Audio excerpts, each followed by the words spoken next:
Good day everyone, ang biker vlogger ng Kabuyaw. Nandito na ngayon sa Kwan, sa tapat ng St. Policarp's Pares dito sa Barangay Poblasyon ng Kabuyaw, Laguna.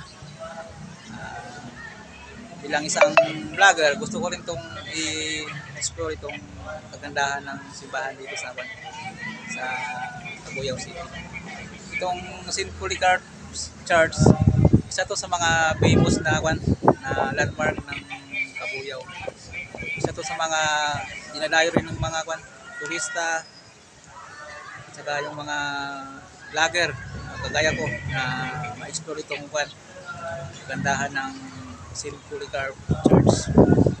Ang St. Policarp Church ay kilala bilang Kabuyaw Church.